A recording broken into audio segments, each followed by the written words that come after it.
আমরা এই দিনের জন্য একটু মুজাহাদা করতেছি, ঠান্ডার ভিতরে এসেছি কোরআন এবং হাদিসের আলোচনা শোনার জন্য। কিন্তু একটা সময় ছিল দ্বীন ইসলামকে প্রকাশ করা এটা অনেক কষ্টের একটা ব্যাপার ছিল। যেমন আমরা আলোচনা শুনতেছিলাম হযরতে খুবাইব রাদিয়াল্লাহু তাআলা আনহু, ওনার কথা কোন ঠিক কিনা? এই খুবাইব রাদিয়াল্লাহু তাআলা আনহু তিনিও এইরকম একজন ব্যক্তি ছিলেন যার উপর জুলুম আর নির্যাতন এমন হয়েছে যেটা আজকে কেউ কল্পনাও করতে পারে না। সম্মানিত উপস্থিতি, মক্কা বিজয় হলো। মক্কা বিজয়ে আপনার আল্লাহ রসুল মক্কার থেকে হিজরত করে মদিনায় চলে গেলেন। মদিনায় যাওয়ার পর আল্লাহ রসুল এদের কাফেরদের সাথে অনেক লড়াই হলো। এর ভিতরে ঐতিহাসিক একটা লড়াই হয়েছিল বদরের যুদ্ধ, কথা বলেন ঠিক কিনা? এই বদরের যুদ্ধে মুসলমানরা সাংঘাতিক বিজয় পেলেন। কাফের বেঈমান মুশরিকেরা চরমভাবে ব্যর্থ হলেন এবং পরাজিত হলেন। এমনকি দেখা গেছে এই বদরের ময়দানে কাফের বেঈমান মুশরিকদের 70 জন নিহত হলো এবং 70 জন মুসলমানদের হাতে বন্দী হলো। আলহামদুলিল্লাহ বলেন। আর যারা ছিল এরা খুব নিজের জীবন নিয়ে কোনো মতে তারা এই বদরের প্রান্ত থেকে তারা কোনো রকমে তারা চলে যেতে পেরেছিল, জীবন রক্ষা করতে পেরেছিল।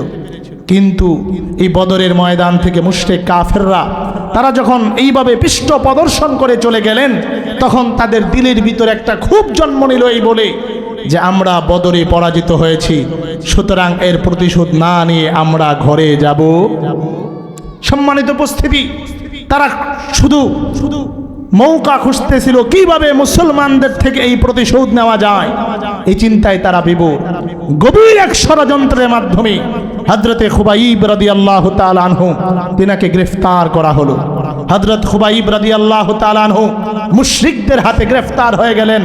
মক্কার বেঈমান কাফেরদের হাতে তিনি যখন গ্রেফতার হয়ে গেলেন, মক্কার বেঈমান কাফেররা চিন্তা করলেন 70 জন আমাদের ভাই নিহত হয়েছে, 70 জনকে গ্রেফতার করা হয়েছে, সুতরাং এই সকলের ক্ষোভ তারা একা হযরতে খুবাইবের উপর ঢালতে লাগলো।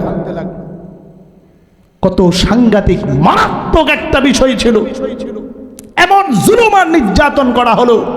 এই জুলুমকা শুধুমাত্র ঘরের 4 দেয়ালের ভিতরে তারা রাখলো না, বরং মক্কার অদূরেই তানঈম নামক একটা জায়গা ছিল। হাদিসের ভিতরে আসছে হযরতে খুবাইবকে নির্যাতন জুলুম করার জন্য তারা তানঈমের ময়দানে নিয়ে গেলেন। মক্কার দুষ্ট যুবকেরা, ছেলে পেরে আবার বৃদ্ধ জনতা সবাই তানঈম এর ময়দানের পাহাড়ের চূড়ায় উঠে গেলেন। আজকে খুবাইবকে জুলুম আর নির্যাতন করা হবে। এই নির্যাতনের দৃশ্য দেখে তারা পুলকিত হবেন, এই দৃশ্য দেখে তারা আনন্দিত হবেন, হাসিতে ফেটে যাবেন, এটাকে তারা উপভোগ করবেন। আমরা যেমন খেলাধুলা হলে, ঘোড়ার দৌড় হলে, গরু খেলা হলে, মুরগির লড়াই হলে, মুরুক লড়াই হলে এটাকে যেইভাবে আমরা উপভোগ করি, তারা হযরতে খুবাইব রাদিয়াল্লাহু তাআলা আনহু ওনার উপর জুলুম আর নির্যাতনকে এর থেকেও বেশি করে তারা উপভোগ করেছিল। নাউজুবিল্লাহ বলে। সম্মানিত উপস্থিতি, দ্বীন ইসলাম আমার আপনার কাছে এমনিতে আসে নাই। এক সাগর রক্তের বিনিময়ে আজকে আমরা দ্বীন পেয়েছি, ধর্ম পেয়েছি, কথা বলেন ঠিক কিনা?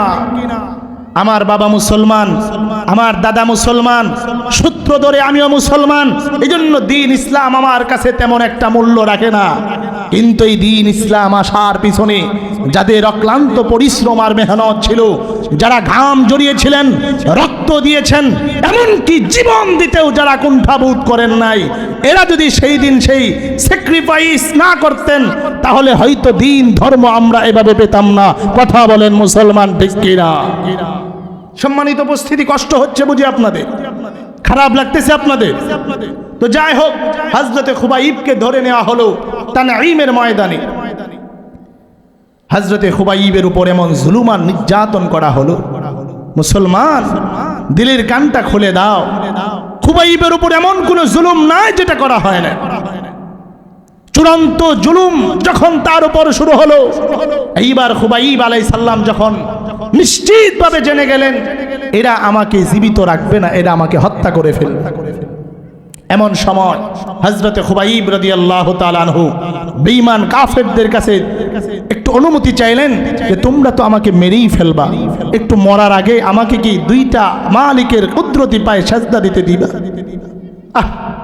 হযরতে খুবাইব আলাইহিস সালামের জন্য রাদিয়াল্লাহু তাআলা আনহু, ওনার জন্য এই সুযোগ করে দেওয়া হলো। খুবাইব রাদিয়াল্লাহু তাআলা নামাজে দাঁড়ালেন, একটু পরেই তাকে ফাঁসির কাস্টে ঝুলানো হবে। হযরতে খুবাইব রাদিয়াল্লাহু তাআলা আনহু তিনি বলেন, নামাজে দাঁড়িয়ে আমি এত মজা অনুভব করতেছিলাম। হযরতে খুবাইব রাদিয়াল্লাহু তাআলা আনহু সেজদায় গেলেন, জীবনের সর্বশেষ সেজদা। একটু পরেই তাকে শহীদ করে দেওয়া হবে, ফাঁসির কাস্টে ঝুলানো হবে। জীবনের সর্বশেষ সেজদার ভিতরে মালিকের কুদরতি পায় পড়ে এত মজা পেয়েছিলেন।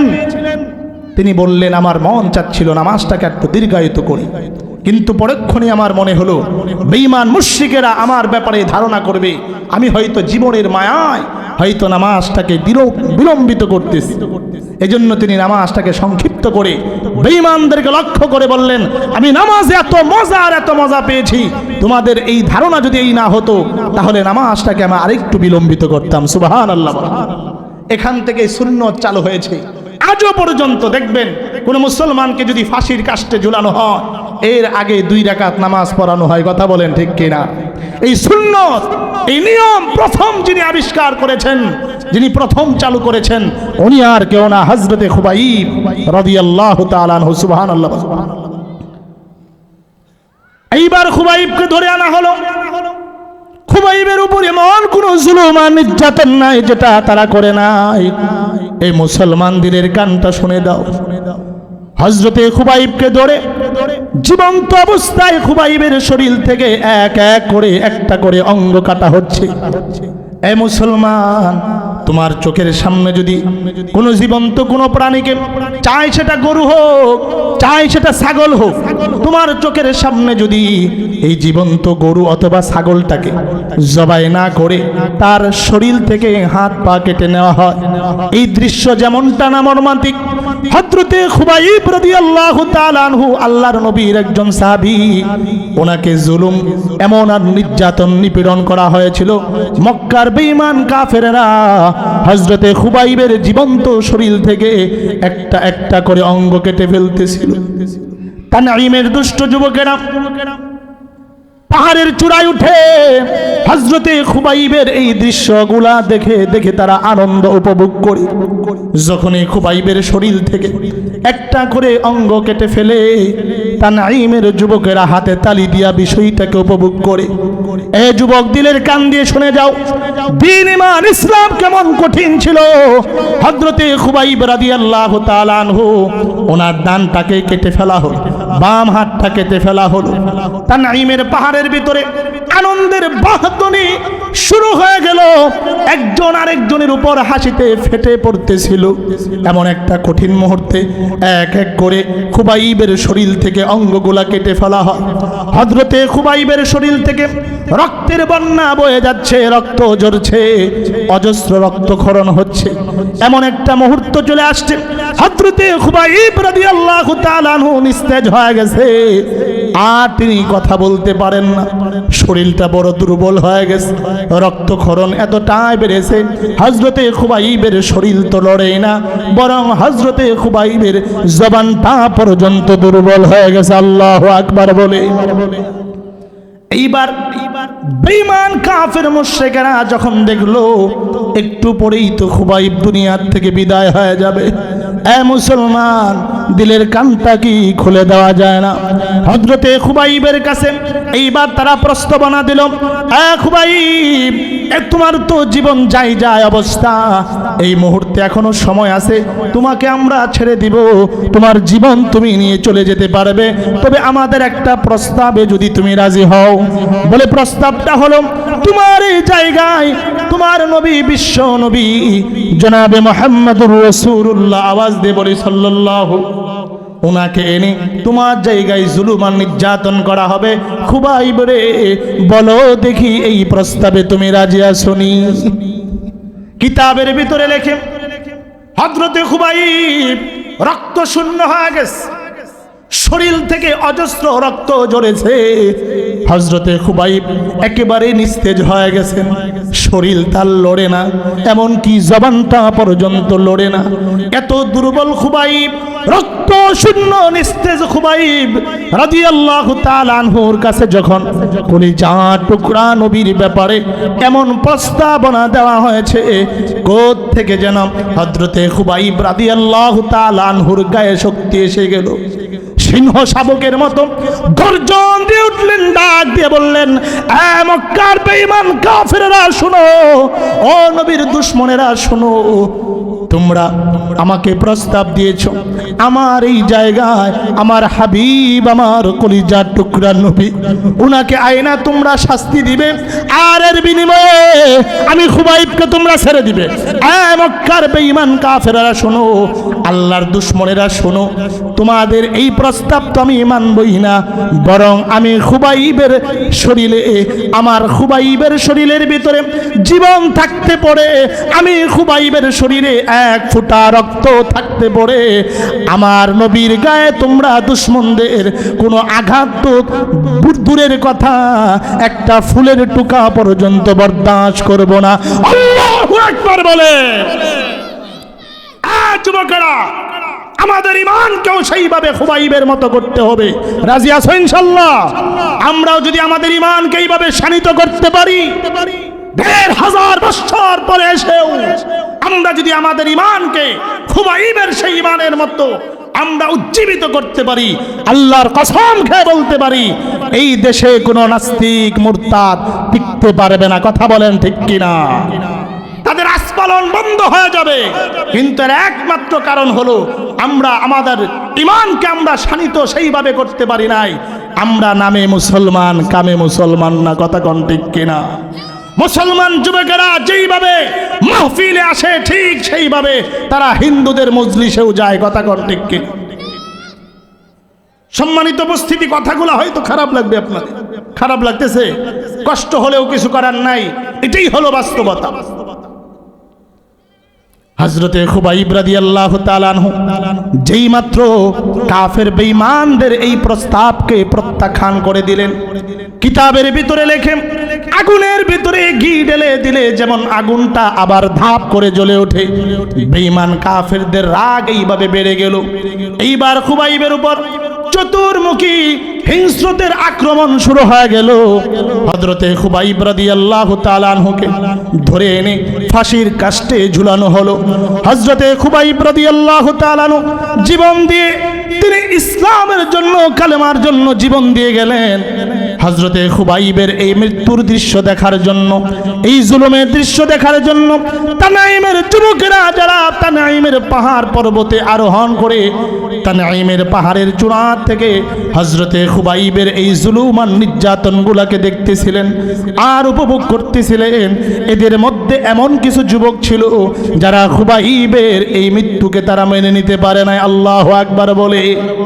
মনে রাখবেন, এক শহীদের বিনিময়ে লক্ষ শহীদ তৈরি হয়। কথা বলেন ঠিক কিনা?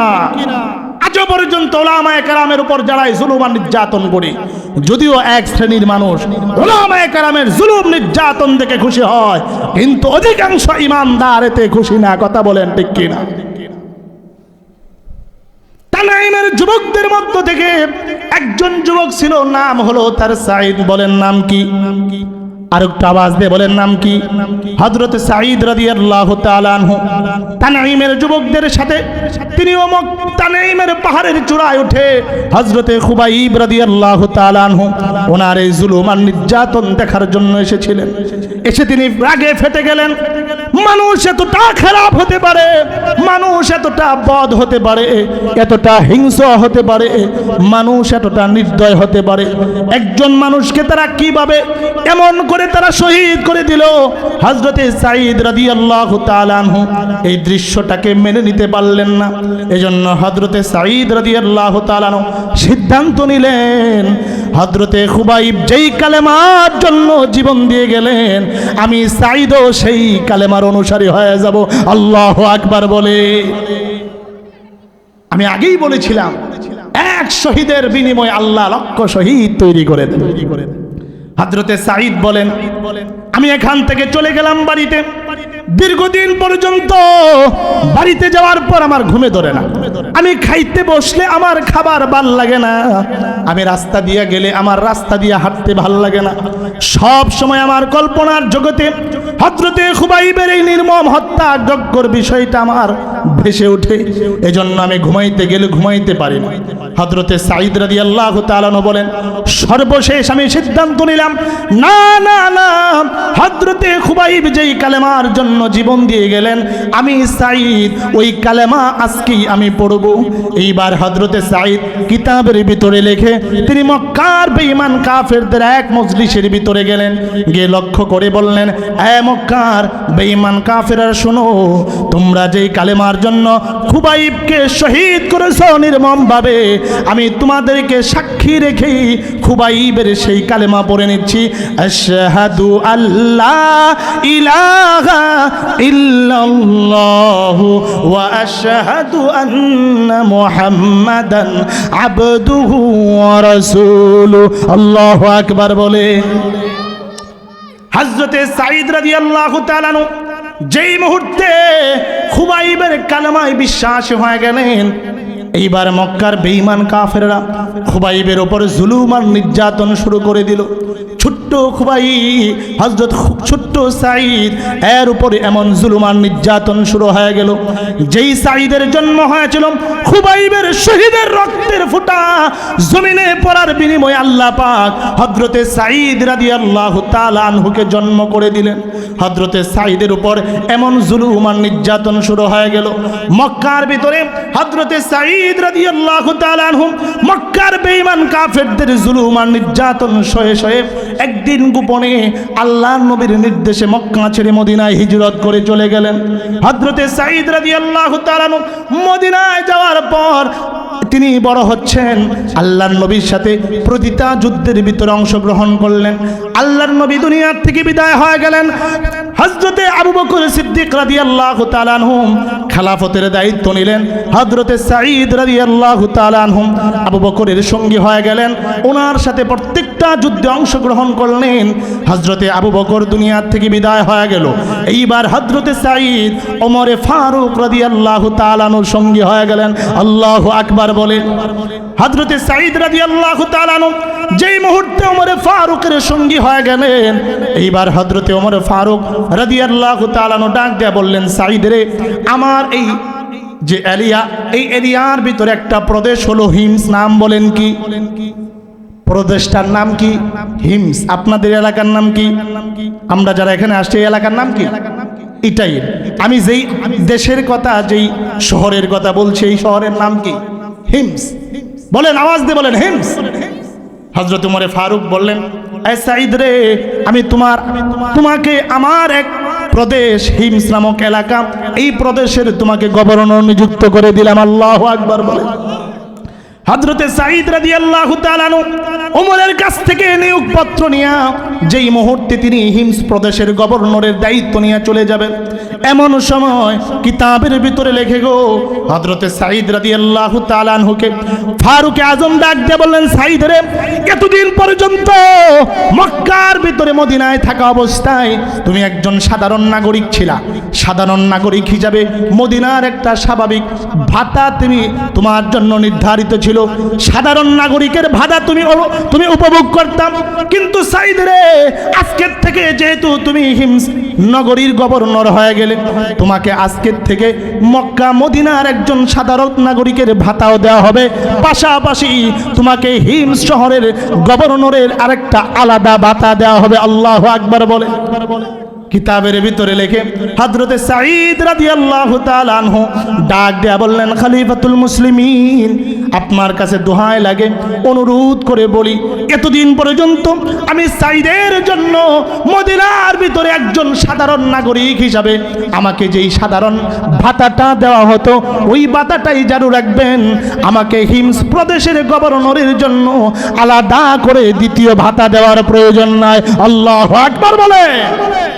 কেমন সোনালী মানুষ ছিল তারা, কেমন সোনালী যুগ ছিল সেই সময়টা। নিত্য পালন করবেন, এর জন্য ভাতা দিবে, এটাও নিতে রাজি না। কথা বলেন ঠিক কি? কিন্তু বর্তমানে ক্ষমতা নাই, এরপরেও দেখা যায় বিছনার চাদর আগলি দিলে লক্ষ লক্ষ টাকা। কথা বলেন ঠিক কিনা? সম্মানিত উপস্থিতি, হযরতে সাঈদ রাদিয়াল্লাহু তাআলা আনহুর মতো এমন একজন ব্যক্তি বর্তমানে খুবই প্রয়োজন। কথা কোন ঠিক কিনা? ওমরে ফারুকের মতো এমন একজন ব্যক্তির বড় অভাব।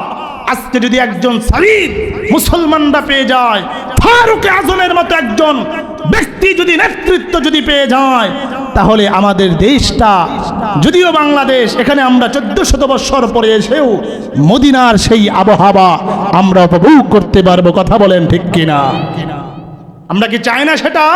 আল্লাহ পাক আমাদেরকে এমন একজন নেতৃত্ব দান করুক, সকলে বলুন আমিন। সম্মানিত উপস্থিতি, হযরতে সাঈদ রাদিয়াল্লাহু তাআলা আনহু ওমরে ফারুক থেকে বিদায় নিয়ে হিমসের গভর্নরের দায়িত্ব নিয়ে তিনি চলে গেলেন। ওই সময়টা তো আর টেলিফোনের যুগ ছিল না। কথা বলেন ঠিক কিনা? দীর্ঘদিন চলে যায়, হযরতে ফারুক আজম সাঈদ রাদিয়াল্লাহু তাআলা আনহুর কোনো সংবাদ তার কাছে নাই। দীর্ঘদিন পর হিমস নগরী থেকে একটা প্রতিনিধি দল মক্কায় মদিনার ভিতরে আগমন করেছে। ওমরে ফারুক রাদিয়াল্লাহু তাআলা আনহু হিমস নগরীর প্রতিনিধি দলদেরকে ডাকলেন। এদেরকে ডেকে হিমস নগরীর খবরাখবর নিলেন। সর্বশেষ তিনি হিমস নগরীর যে গভর্নর, তার নিয়োগ করান হযরতে সাঈদ রাদিয়াল্লাহু তাআলা আনহু, ওনার সম্পর্কেও তথ্য নিলেন।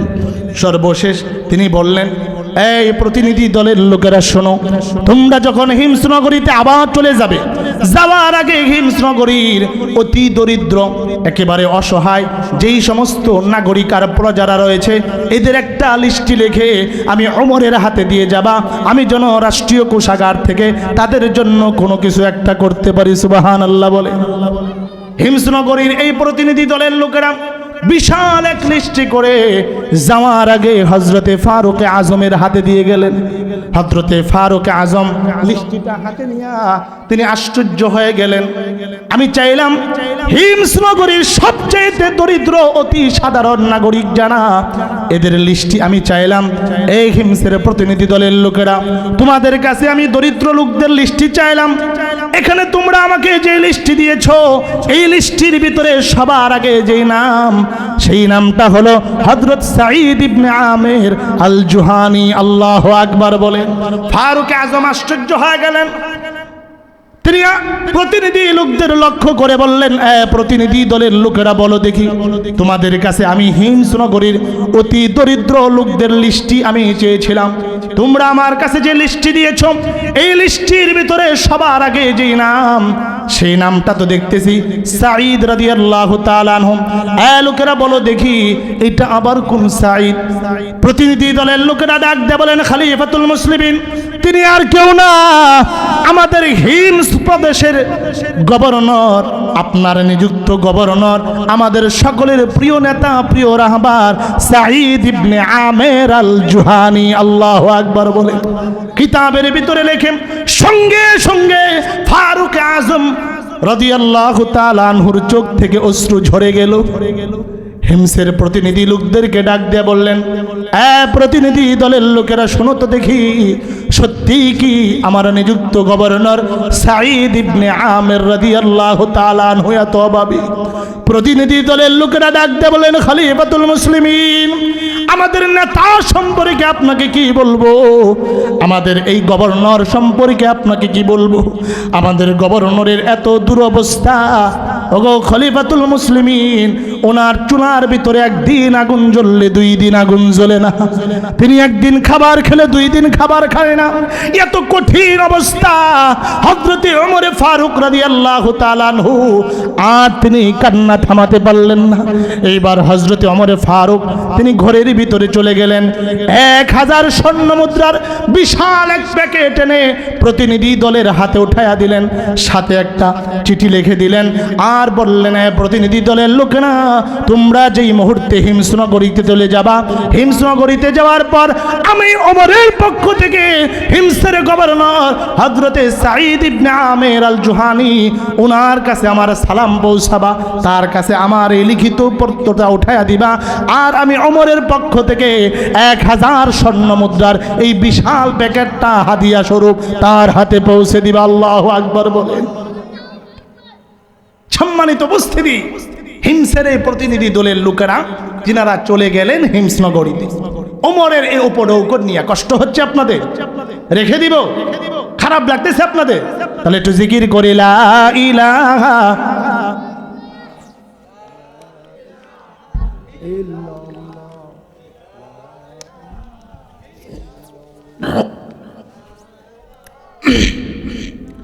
আওয়াজ দিয়ে লা ইলাহা লা ইলাহা ইল্লাল্লাহ, লা ইলাহা। ভাইজান বহু দূরে মদিনা, আমি কেমনে যাব জানি না। সবাই, বহু দূরে মদিনা, আমি কেমনে। দয়া করো দয়ার আল্লাহ, দয়া করো, পৌঁছাও সোনার মদিনা। লা ইলাহা মুহাব্বতে লা ইলাহা, লা ইলাহা ইল্লাল্লাহ মুহাম্মাদুর রাসূলুল্লাহ। আওয়াজ দিয়ে বলি সাল্লাল্লাহু। কথা বলতেছিলাম, হযরতে সাঈদ ইবনে আমের আল জুহানির কাছে যখন ওমরের হাদিয়া নিয়ে এই প্রতিনিধি দল চলে গেলেন, হযরতে সাঈদের হাতে এই পত্র দিয়া ওমরের সালাম পৌঁছালেন এবং এই ওমরের দেওয়া 1000 স্বর্ণ মুদ্রার যে বিশাল প্যাকেট, এটা দিয়ে বললেন, ওমরে ফারুক খলিফাতুল মুসলিমিন আপনাকে এটা হাদিয়া দিছে। সুবহানাল্লাহ বলে। হাদিয়া পাইলে মানুষ খুশি হয় না বেজার হয়? আওয়াজ দিয়ে বলেন, হাদিয়া পাইলে খুশি হয় না বেজার হয়?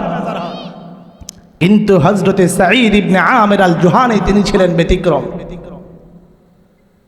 তিনি বললেন, হাদিয়া পাওয়ার সঙ্গে সঙ্গে আওয়াজ দিয়ে বললেন, ইন্না লিল্লাহি ওয়া ইন্না ইলাইহি রাজিউন। ইন্না লিল্লাহ, কারো বিয়ার সংবাদ শুনলে মানুষ পড়ে না মৃত্যুর সংবাদ শুনলে? এটা বুঝে না মনে এলাকার আপনাদের বিয়ার কেউ যদি সংবাদ দেয়, ইন্না লিল্লাহ পড়ে? যে ভাই তোমার ছোট ভাই, বা ভাই আমি তো গত শুক্রবারে বিয়ে করছি, শুনে হেরা বন্ধু বলবে ইন্না লিল্লাহি ওয়া ইন্না ইলাইহি রাজিউন, নাকি বলে? আপনাদের এলাকায় কি বিয়ের সংবাদ শুনে ইন্না লিল্লাহ পড়ে নাকি? হ্যাঁ, মরার সংবাদ শুনলে নাকি বলে? বিপদের সংবাদ শুনলে, মুসিবতের সংবাদ শুনলে মানুষ ইন্না লিল্লাহ বলে। কথা কোন ঠিক কিনা? একজন আপনাকে হাদিয়া দিছে, এই সংবাদ শুনলে তো আপনি খুশি হওয়ার কথা। কথা কোন ঠিক কিনা? কিন্তু সাঈদ ইবনে আমের আল জুহানি তিনি খুশি হলেন না, বরং তিনি জোর আওয়াজে বলতে লাগলেন, ইন্না লিল্লাহি ওয়া ইন্না ইলাইহি রাজিউন। কিতাবের ভিতরে লেখে, ঘরের পাশেই ছিল বেগম সাহেবা। দৌড়ে আসলেন, কিরে আমার স্বামী এই মুহূর্তে ইন্না লিল্লাহ কেন পড়ে? মদিনার থেকে প্রতিনিধি দলের লোকেরা তো তার কাছে এসেছে, মনে হয় প্রতিনিধি দলের লোকেরা আমার স্বামীর কাছে খলিফাতুল মুসলিমিন হযরতে ওমরে ফারুক রাদিয়াল্লাহু তাআলা আনহুর মৃত্যুর সংবাদ বুঝি পৌঁছে দিল। এই জন্য বুঝি তিনি ইন্না লিল্লাহ পড়তেছেন। দৌড়ে আসলেন, ডাক দিয়ে বললেন, প্রিয়তমা স্বামী বলেন তো দেখি এই মুহূর্তে আপনি ইন্না লিল্লাহ কেন বললেন? আপনার কাছে কি প্রতিনিধি দলের লোকেরা হযরতে ফারুক আজমের ইন্তেকালের সংবাদ পৌঁছেছেনি? হযরতে সাঈদ ইবনে আমের আল জুহানি ডাক দিয়ে বললেন, বেগম রে, না না না, ওমর মৃত্যুবরণ করেন নাই, খলিফাতুল মুসলিমিন দুনিয়ার থেকে বিদায় হয় নাই, বরং খলিফাতুল মুসলিমিন ওমর ফারুক রাদিয়াল্লাহু তাআলা আনহু ওনার মৃত্যুর থেকেও বড় দুর্ঘটনা ঘটেছে। আল্লাহু আকবার বলে। এইবার বেগম সাহেবা চিন্তা করলেন, কিরে ওমর মরে নাই, এর থেকেও বড় দুর্ঘটনা, তাহলে বুঝি আপনার কাছে প্রতিনিধি দলের লোকেরা সংবাদ দিয়েছে।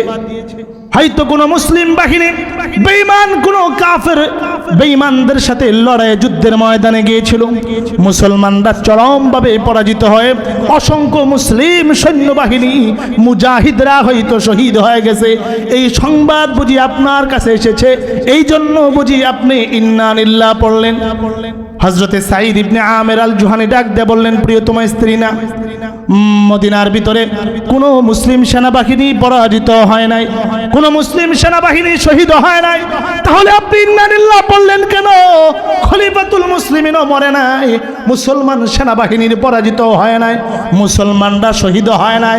ওগো স্বামী, এইবার আমি আপনার ইন্না লিল্লাহ পড়ার কারণ জানতে চাই। আপনারা জানবেন তো ইনশাআল্লাহ? আপনারা জানতে মন চায়? এইবার হযরত সাঈদ ইবনে আমের আল জুহানি ডাক দিয়ে বললেন, দাখালাত আলাইয়াদ দুনিয়া লিতুফসিদা আখিরাতি, দাখালাত আলাইয়াদ দুনিয়া লিতুফসিদা আখিরাতি। আল্লাহু আকবার বলে বেগম রে, এতদিন পর্যন্ত তিল তিল করে সেই চিরস্থায়ী আখিরাতের জন্য যেই পুঁজি আমি ঘরের ভিতরে সংগ্রহ করেছিলাম, আজকে আমার সেই কষ্টে অপরাজিত আখিরাতের বিশাল এই পুঁজিকে নষ্ট করে দেওয়ার জন্য আমার ঘরের ভিতরে দুনিয়া ঢুকে গেছে। আল্লাহু আকবার বলে। কেমন সোনালী সময় ছিল, কেমন সোনালী মানুষ ছিলেন তারা। বেগম সাহেবা বুঝতে পারে নাই, বলে প্রাণের স্বামী গো, যত দ্রুত পারেন এই দুনিয়াটাকে আমাদের ঘর থেকে ঝাড়ু পেটা করে বের করে দেন। আল্লাহু আকবার বলে। এমন স্ত্রী আর কয়জনের হয়? বর্তমান সময়ে আমাদের এই স্বামীগুলো নষ্ট হয়ে যাওয়ার কারণে ম্যাক্সিমাম কারণ হলো স্ত্রীরা। কথা বলেন ঠিক কিনা?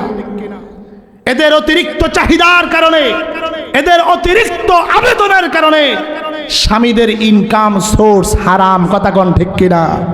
বিশেষ করে ব্যবসায়িক স্বামী যারা আছে, ব্যবসায়িক স্বামীরা ব্যবসায়ের ভিতরে ভেজাল ঢুকানোর সবচাইতে বড় কারণ হলো তাদের স্ত্রীদের প্ররোচনা, তাদের অতিরিক্ত চাহত, অতিরিক্ত চাহিদার কারণে আজকে স্বামীরা হারাম উপার্জনে বাধ্য হয়। কথা বলেন ঠিক কিনা?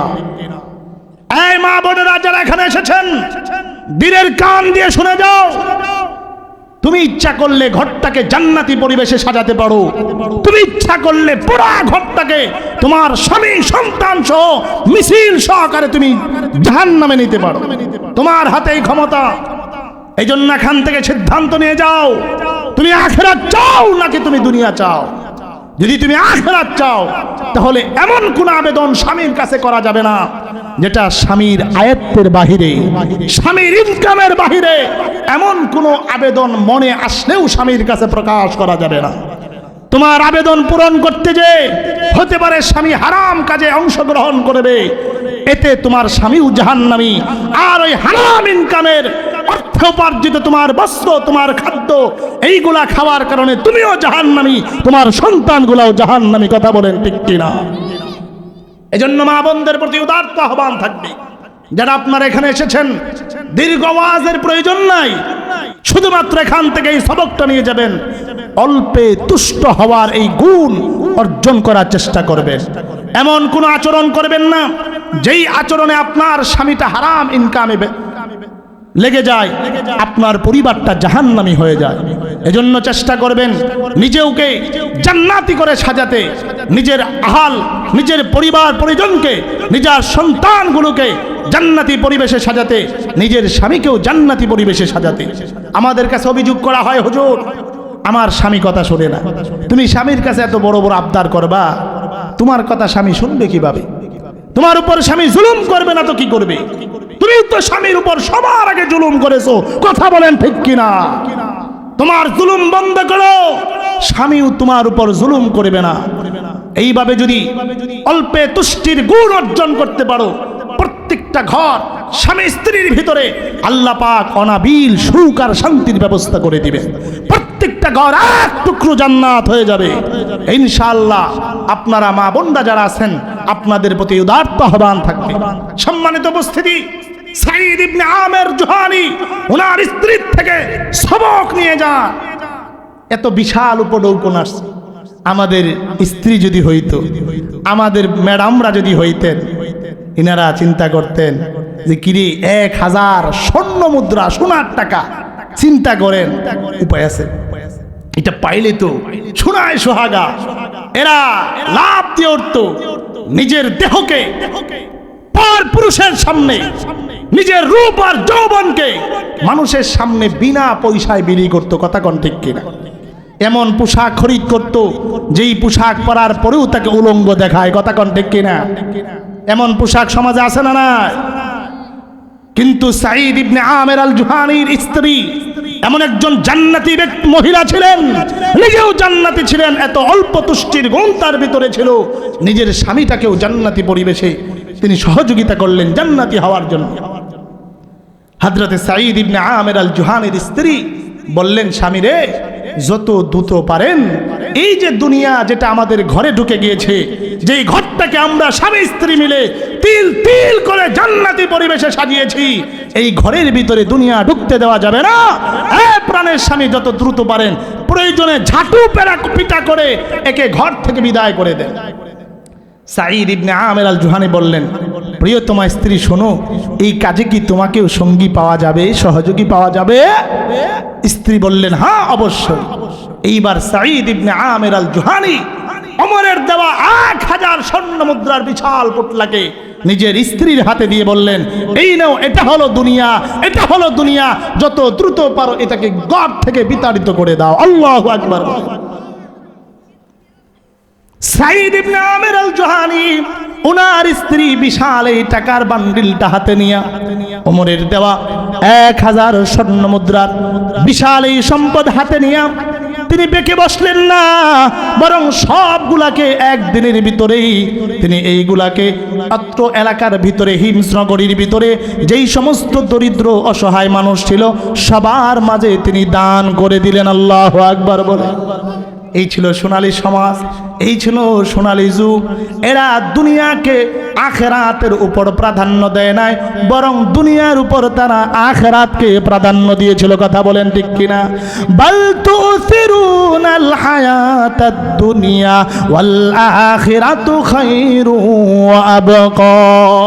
আমি আপনাদের সামনে তেলাওয়াত করেছিলাম এই আয়াত। এই আয়াতের ভিতরে আল্লাহ পাক বলেন, দুনিয়ার মানুষেরা তোমরা তো আখিরাতের উপর দুনিয়াকে প্রাধান্য দিয়েছো, অথচ উচিত ছিল দুনিয়ার উপর আখিরাতকে প্রাধান্য দেওয়া। কথা বলেন ঠিক কিনা? সাহাবায়ে কেরাম রিদওয়ানুল্লাহি আলাইহিম আজমাইন তারা আখিরাতকে দুনিয়ার উপর এমন ভাবে প্রাধান্য দিয়েছিল, খেলাফতের মসনদে বসেও দুনিয়া তাদেরকে আখিরাত থেকে ভুলিয়ে রাখতে পারে না। আল্লাহু আকবার বলেন। ফারুক আজম ওমরে ফারুকের নাম আপনারা শুনেন নাই? খলিফাতুল মুসলিমিন, যিনি এত বিশাল সাম্রাজ্যের অধিকারী ছিলেন। বলা হয়ে থাকে 50 লক্ষ বর্গ কিলোমিটার যার শাসনে চলেছে। আল্লাহু আকবার বলে। আমাদের দেশ কত বর্গ কিলোমিটার বলেন না? কেউ নাই এখানে? 56,000 বর্গমাইল। এখন আবার একটু নদী বিজয় হয়েছে, আরেকটু হয়তো বেড়েছে, 56,000 মাত্র। কিন্তু ফারুক আজম ওনার খেলাফতের আয়তন ছিল 50 লক্ষ বর্গ কিলোমিটার। আল্লাহু আকবার। এত বিশাল রাজত্ব পাওয়ার পরেও আখিরাত ভুলে যান না, দুনিয়াকে আখিরাতের উপর প্রাধান্য দেন নাই, বরং দুনিয়ার উপর আখিরাতকে প্রাধান্য দিয়েছে। আল্লাহু আকবার। কষ্ট হচ্ছে আপনাদের? চলবে চলবে। সম্মানিত উপস্থিতি, খলিফাতুল মুসলিমিন ওমর ফারুক রাদিয়াল্লাহু তাআলা আনহু, ওনার ইসলাম গ্রহণের ইতিহাস আপনারা সকলেই জানেন। তিনি একজন এমন ভিলেন ছিলেন, মদিনার মক্কার ভিতরে খলিফাতুল মুসলিমিন ওমরের নাম শুনলেই মানুষ ডরায় যেত। ছোট ছোট বাচ্চাদেরকে ঘুম পাড়ানো হতো। এখন যেমন বলে এই ভাগ আসবে, ঘুমিয়ে যাও, ওই সময় ঘরে ঘরে ওমরের নাম নিয়ে এইভাবে বাচ্চাদেরকে ঘুম পাড়ানো হতো। আল্লাহু আকবার। হযরত ওমরের ব্যাপারে আল্লাহর রাসূল বলেন, ওমর যে রাস্তা দিয়ে যায় শয়তান ওই রাস্তা দিয়ে আসার সাহস করে না। সুবহানাল্লাহ। এত ভিলেন ছিলেন হযরত ওমর। কেমন ভিলেন ছিলেন, সময় যেহেতু সংক্ষিপ্ত আপনাদেরকে একটু করে বলি। দারুন নদওয়ার ভিতরে আবু জেহেলের সংসদ অধিবেশন চলতেছে, এর ভিতরে ভিড় উত্থাপিত হলো। রাসূলুল্লাহ সাল্লাল্লাহু আলাইহি সাল্লাম, পৃথিবীর সর্বশ্রেষ্ঠ মহামানব, ওনাকে হত্যা করা হবে, এমন কোন যুবক আছো যে মুহাম্মদুর রাসূলুল্লাহর কল্লাকে আমার কাছে এনে দিতে পারবে, তাকে 100 লাল উট উপহার দেওয়া হবে। মক্কার প্রত্যেকটা যুবক নিজেদের মাথাকে নুয়ে দিলেন, চিন্তা করলেন সর্বনাশ, এমন অনুপম চরিত্রের মানুষকে হত্যা করা, এটা বুঝি আসমানের মালিকও ক্ষমা করবেন না। এজন্য সবাই যখন মাথা নুয়ে দিলেন, ঠিক এমন সময় যিনি মাথা উঁচু করে নাঙ্গা তরবার হাতে দাঁড়িয়ে গেলেন তিনি হলেন ফারুক আজম হযরত ওমর ফারুক রাদিয়াল্লাহু তাআলা। আল্লাহু আকবার। কেমন ভিলেন ছিলেন তিনি, যিনি পৃথিবীর সর্বশ্রেষ্ঠ মহামানবের মাথা কাটার জন্য দাঁড়াতে পারে, এর থেকে বড় ভিলেন আর কেউ হতে পারে না। কথা বলেন ঠিক কিনা? কিন্তু পরবর্তীতে যখন আল্লাহ পাক আল্লাহর রাসূল তার গলার ভিতরে কালেমার মালা পরিয়ে দিলেন, কোরআনের মালা যখন পরিয়ে দিলেন, হযরতে ফারুক আজম কেমন পরিবর্তন হয়ে গেলেন, আখিরাতকে দুনিয়ার উপরে কেমন প্রাধান্য দিলেন শুনে যান। হযরতে ফারুক আজম যখন তিনি খেলাফতের দায়িত্ব নিলেন, দায়িত্ব নেওয়ার পর তার প্রতিদিনের নিয়াজাম ছিল এমন, দিনের বেলা রাষ্ট্রীয় কাজ শেষ করে আঞ্জাম করে রাত্র হলেই পরে তিনি প্রজাদের খোঁজ খবর নেওয়ার জন্য ছদ্মবেশে বেরিয়ে পড়েন। আজকে আমার রাষ্ট্রের ভিতরে কোন প্রজা না খেয়ে ঘুমালো, কোন প্রজার ঘরে অশান্তি, এটা দেখার জন্য রাত্রেবেলা ছদ্মবেশে তিনি বের হয়ে যেতেন। আল্লাহু আকবার বলে। একদিন হযরতে ফারুক আজম রাত্রিবেলা ছদ্মবেশে মদিনার থেকে বের হয়ে গেলেন। মদিনার শাহী রাস্তা খতম হয়ে গেল, এইবার মদিনার মেঠু পথ ধরে ধরে তিনি চলতেছেন। হঠাৎ করে গভীর রজনীতে কোথ থেকে যেন এক কান্নার আওয়াজ আসতেছে, ছোট ছোট বাচ্চাদের কান্নার আওয়াজ যখন ফারুক আজম ওনার কানের ভিতরে আসলো, রাত্রিবেলা বলেন তো দেখি আওয়াজ অনেক দূর থেকে শোনা যায় কি যায় না? ফারুক আজম এইবার কান্নাটাকে টার্গেট করে করে সামনের দিকে অগ্রসর হওয়া শুরু করলেন। দীর্ঘ পথ পাড়ি দিয়া হযরতে ফারুক আজম হাঁপায় গেলেন। অনেক দূর যাওয়ার পর দেখতে পেলেন একটা ভাঙ্গা কুড়ে ঘর, এর সামনে একজন মা, সামনে কিছু শিশু বাচ্চা গড়াগড়ি করতেছে আর কাঁদতেছে। মাটা চুলার ভিতরে আগুন ধরা, চুলার উপর পাতিলের ভিতরে কি যেন রান্না করতেছে। একবার তিনি পাতিলের দিকে তাকায়, আরেকবার ওই মাসুম বাচ্চাদের দিকে তাকায়, আরেকবার মাতা নিজের আঁচল দিয়া চোখের পানি মুছে। ফারুক আজম গভীর রজনীতে মায়ের এমন দৃশ্য দেখে নিজেকে আর কন্ট্রোল করতে পারলেন না, ভিতরে চলে গেলেন, ডাক দিয়ে বললেন, মারে এই গভীর রজনীতে তোমার এই অবুঝ শিশু বাচ্চাগুলা কেনই বা কাঁদে? মারে তুমি এই চুলার ভিতরে কি বা রান্না করো? ও মা, আমি জানতে চাই তুমি বা কেন কান্না করো? এইবার মহিলা বলে, এ যুবক, কে তুমি, কি তোমার পরিচয় আমার জানা নাই? এই মুহূর্তে আমাদের কাটা গায়ে লবণ ছিটা দেওয়ার জন্য আইসো না, কে তুমি? এখান থেকে দ্রুত চলে যাও। ফারুক আজম কিতাবের ভিতরে লেখে তিনি এমন নাসুর বান্দা, তিনি বললেন, না রে মা, কি হয়েছে আমাকে না বললে পরে আমি এখান থেকে রওনা হব না। এইবার যখন মহিলা দেখলেন ফারুক আজম যুবকটা নাসুর বান্দা, আমার কারণ না বললে পরে এই লোকটা এখান থেকে যাবে না। এইবার মহিলা ডাক দিয়ে বললে, বাবারে, কি তোমার পরিচয় আমার জানা নাই, কোন এলাকায় তোমার বাড়ি তাও জানি না। যুবক রে, শুনে যাও, বর্তমান সময়ে যিনি খলিফাতুল মুসলিমিন ওমর, তার থেকে বড় জালেম দুনিয়ার ভিতরে আর কেউ নাই। আল্লাহু আকবার বলে। ফারুক আজম ডাক দিয়ে বললেন, মারে কি হয়েছে? এইবার মহিলা ডাক দিয়ে বললেন, যুবক শুনো, এই জালেম ওমর আজ থেকে প্রায় 1 বছর আগে জিহাদের জন্য এলান করেছিল, আজান দিয়েছিল, আমার স্বামী ইসলামের জন্য নিবেদিত প্রাণ।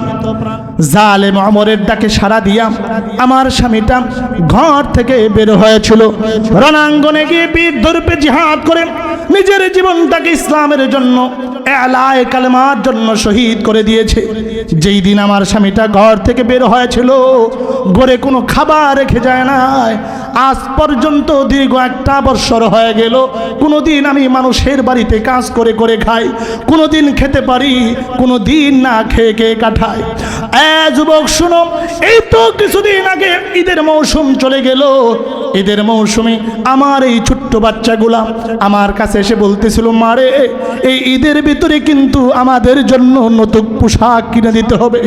আমি ডাক দিয়ে বললাম, বাবারা শোনো, কেমনে তোমাদেরকে পোশাকের ব্যবস্থা করব? আমাদের পেটেই তো খাবারের ব্যবস্থা নাই। আল্লাহু আকবার বলেন। মহিলা ডাক দিয়ে বলেন, যুবক শুনো, আমার এই বাচ্চাগুলা যেই মুহূর্তে আমাকে এই কথাগুলা বলতেছিল, আমি বললাম, বাবারা তোমাদের জন্য নতুন পোশাকের ব্যবস্থা করতে পারবো না। বাচ্চাগুলা ডাক দিয়ে বললেন, মারে এই ঈদের ভিতরে যদি আমাদের পোশাকের ব্যবস্থা নাও করতে পারো, তাহলে আমাদের সবার থেকে ছোট ভাই, এই ভাইটাকে আপনি মা নতুন পোশাকের ব্যবস্থা করে দিবেন। আমরা দুইটা ভাই ছোট ভাইটাকে নতুন পোশাক পরায়া দুই ভাই দুই হাতে ধরে আমরা ঈদগাহে আনন্দ করতে করতে যাব। মহিলা ডাক দিয়ে বললেন, বাবারে এমন পোশাকও আমি খরিদ করতে পারবো না।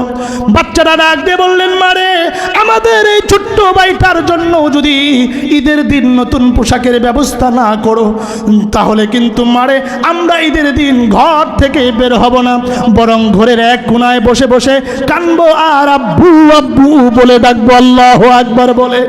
কারণ আব্বু থাকলে হয়তো আমাদের জন্য নতুন পোশাকের ব্যবস্থা হলো। যুবক শুনো, এই তো 2 দিন যাবত আমার ঘরের ভিতরে কোনো খাবারের ব্যবস্থা নাই। নিজেও না খায় আসি, বাচ্চাগুলাও না খায় আসি। হাদিসের ভিতরে লেখে, হযরত ওমর ফারুক রাদিয়াল্লাহু তাআলা আনহু মহিলার এই কথাগুলা যখন শুনতেছিলেন, অজস্রভাবে তার চোখ দিকে কান্নার পানিগুলা ঝরতেছিল। মহিলা ডাক দিয়ে বললেন, এই যুবক শোনো, 2 দিন যাবত আমার এই সন্তানগুলা না খেয়ে আছে। আজকে সন্ধ্যাবেলা আমার সন্তানগুলা বলতেছে, মারে আজকেও যদি আমাদের জন্য খাবারের ব্যবস্থা না করো মারে, তাহলে আমরাও কিন্তু বাবার মতো তোমাকে রেখে দুনিয়ার থেকে বিদায় হয়ে যাব। মহিলা বলেন, আমার এই ছোট্ট ছোট্ট বাচ্চাগুলা যখন আমাকে এই কথা বললেন, আমি চিন্তা করলাম, স্বামী হারাইছি, সন্তানের চেহারা দেখে তাকায়া তাকায়া জীবনটা রেখেছি। এখন যদি আমার সন্তানগুলাও মরে যায়, তাহলে আমি কার জন্য দুনিয়াতে বাঁচব? এই জন্য আমি চুলার ভিতরে আগুন ধরায়া পাতিলের ভিতরে পানি উঠায়া আমি রান্না করতেছি, আর সন্তানদেরকে সান্ত্বনা দিচ্ছি, বাবারা একটু শান্ত হও, এই বুঝি খাবারের ব্যবস্থা হয়ে গেল। আল্লাহু আকবার। মহিলা বলেন, এই যুবক শুনো, আমি চুলার দিকে পাতিলের দিকে তাকায় তাকায় বলতেছি, পাতিল সকাল হওয়ার আগে, ফজর হওয়ার আগে যেন কুদরতি ভাবে তোমার ভিতরে আসমানি খাবার এসে যায়। কারণ সকাল হওয়ার আগে যদি তোমার ভিতরে খাবার না আসে, সকাল পর্যন্ত যদি আমি আমার সন্তানদেরকে খাবারের ব্যবস্থা না করতে পারি, সকালবেলা যখন আমার সন্তানগুলা দেখবে চুলার ভিতরে পাতিলের ভিতরে কোনো খাবার নাই, নিশ্চিত তারা জানতে পারবে এটা ছিল সম্পূর্ণ ধোঁকা। তখন আমার সন্তানগুলা দুনিয়ার থেকে না খেয়ে খেয়ে মারা যাবে। ওগো মালিক, আমার সন্তান মারা গেলে আমি কাকে নিয়ে দুনিয়াতে বাঁচব? হযরতে ফারুক আজম মহিলার এই কথা শোনার সঙ্গে সঙ্গে তিনি কান্নায় ভেঙে পড়লেন, ডাক দিয়ে বললেন, মারে এই মুহূর্তে যদি আমি তোমাকে কোনো উপকার করি তুমি নিবেনি? মহিলা বললেন, বাবারে এই মুহূর্তে যদি তুমি আমাকে উপকার করো, তাহলে তো এটা আমাদের সৌভাগ্যের ব্যাপার। কথা বলেন ঠিক কিনা? ফারুক আজম ডাক দিয়ে বললেন, মারে এখানে অপেক্ষা করো, আমি আসতেছি। এই বলে ফারুক আজম তিনি মদিনার দিকে রওনা হয়ে গেলেন। বাইতুল মালে গিয়ে গোলামকে জাগালেন, গোলামকে ডেকে বললেন, গোলাম তাড়াতাড়ি করো, বাইতুল মাল এর দরজা খুলে দাও, যত দ্রুত পারো বস্তার ভিতরে আটা ভরাট করে আমি ওমরের মাথায় উঠায়া দাও। আল্লাহু আকবার বলে। কেমন সোনার মানুষ ছিলেন তারা, কেমন সোনার শাসক ছিলেন তারা। এমন একজন ওমরের প্রয়োজন বর্তমানে মুসলমানরা অনুভব করে। কথা বলেন ঠিক কিনা? আজকে বড় অভাব, ওমরের অভাব। কষ্ট হচ্ছে আপনাদের? একটু জিকির করেন, লা ইলাহা।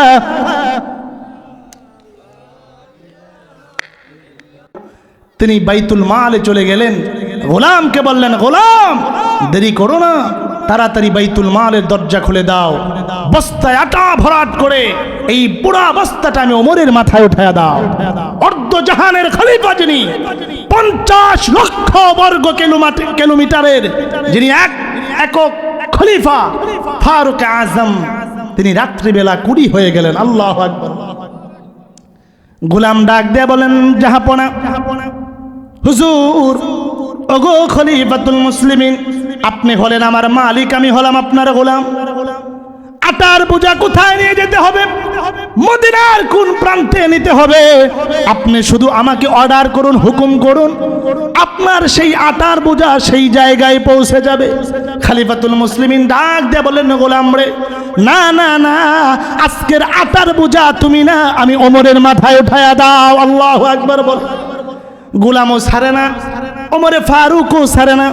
এমন সময় ফারুক আজম দেখলেন গোলাম না সুরবান্দা, গোলাম আটার বোঝাটা তার মাথায় দিবে না। এমন সময় ফারুক আজম গোলামকে লক্ষ্য করে বললেন, গোলাম রে, এতই যদি আটার বোঝা মাথায় উঠাইতে নিতে চাও, আমার বোঝা যদি তুমি গ্রহণ করতে চাও, গোলাম কথা দে, কাল কিয়ামতের কঠিন ময়দানে আমি ওমরের গুনার বোঝাটা তুই মাথায় উঠাইবি। আল্লাহু আকবার বলে। গোলাম এইবার মাথাটা নিচু করে দিলেন। এইবার ফারুক আজম ডাক দিয়ে বললেন, গোলাম রে, হ্যাঁ তোমরা আমার উপকার করতে চাও আখিরাতে না দুনিয়াতে, সুতরাং অপরাধ যেহেতু আমি ওমর করেছি, এর শাস্তি আমি ওমরকেই ভোগ করতে হবে। আল্লাহু আকবার। এইবার হযরতে ফারুক আজম বললেন, গোলাম আর দেরি করো না, যত দ্রুত পারো আটার বোঝাটা আমি ওমরের মাথায় উঠায়া দে। এইবার হযরতে ওমরের মাথায় আটার বোঝা উঠায়া দেওয়া হলো। হযরতে ওমরে ফারুক রাদিয়াল্লাহু তাআলা আনহু আটার বোঝা মাথায় লইয়া মহিলার বাড়ির দিকে রওনা হয়ে গেলেন। পিছন দিক থেকে তাকাইলে মনে হবে গো, মদিনার ভিতরে এত দরিদ্র অসহায় কুলি বুঝি আরেকজনও নাই। আল্লাহু আকবার বলে। হুজুর এসে গেছেন, ইনশাআল্লাহ আপনাদের মাঝে কথা বলবেন। এর আগে আপনাদেরকে বলি, হযরতে ওমর ফারুক রাদিয়াল্লাহু তাআলা আনহু আটার বোঝা নিয়ে গেলেন। মহিলাকে বললেন, মা, এই যে আটার বোঝা নিয়ে এসেছি, মারে আর তোমাকে পানি গরম করা লাগবে না, মা তাড়াতাড়ি খামিরা তৈরি করো, আমি নিজে আটার এই পিঠাগুলা বানানোর কাজে শরীক হয়ে যায়। আল্লাহু আকবার বলেন।